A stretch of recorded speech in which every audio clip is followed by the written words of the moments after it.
Pertanyaannya, jawab, mikir.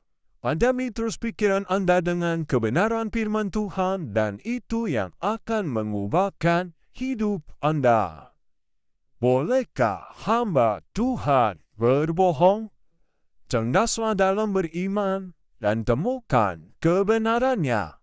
Yang pertama, namanya hamba seharusnya menuruti apa kata tuannya.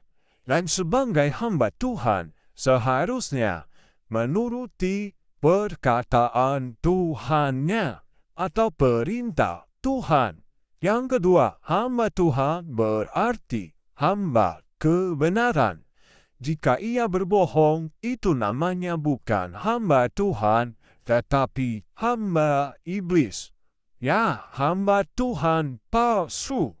Waspadalah. Yang ketiga, ada beberapa hamba Tuhan dalam bersaksi, kesaksiannya bohong, kesaksiannya palsu. Kesaksian orang lain diakui kesaksiannya. Ada kesaksian yang diserupakan, dimirip-miripkan. Ada lagi kesaksian hamba Tuhan. Dari kesaksian hamba Tuhan lainnya, semuanya persis sama. Bahkan titik komanya. Kok bisa? Bisalah kalau ada celah buat iblis. Celah dusta, celah kebohongan. Yang keempat, ada lagi yang mengaku diundang langsung oleh pemimpin suatu negara untuk mengikuti kongres kenegaraan dengan undangan khusus. Ya, ternyata bohong di mimbar. Undangannya VVIP, very very important person. Diundang langsung oleh pemimpin negara itu. Ternyata bohong.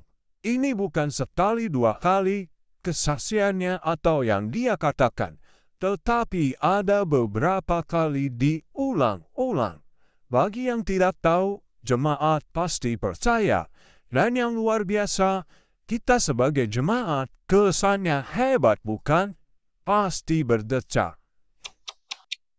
Yang kelima, mengapa ini bisa terjadi? Inilah yang disebut kesombongan rohani yang tidak disadarinya. Ya, tadi seperti yang saya katakan, kita sebagai jemaat yang mendengarnya kesannya hebat bukan? Keren, wow, pasti kagum. Ya, luar biasa. Itulah hamba Tuhan, itulah pendeta kita. Lalu kita sebagai jemaatnya. Yang keenam, namanya kesaksian. Haruslah Tuhan yang dimuliakan, bukan hambanya. Jika kesaksiannya adalah bohong, siapa yang dimuliakan? Silakan jawab dan silakan bagi para hamba Tuhan yang masih suka berbohong. Jawablah, jawablah, siapa yang dimuliakan? Yang ketujuh, apakah boleh berbohong? Jawabannya, untuk apa berbohong? Sebagai pemberita kebenaran. Karena di dalam kebenaran tidak ada kebohongan.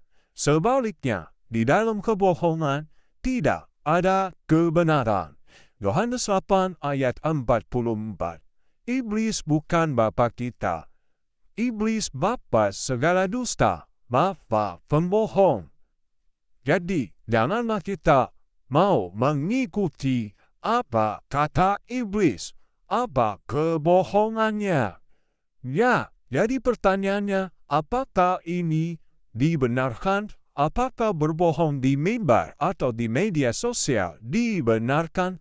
Jawabannya, ini semua akan dipertanggungjawabkan nanti di hadapan Tuhan. Tuhan memberkati.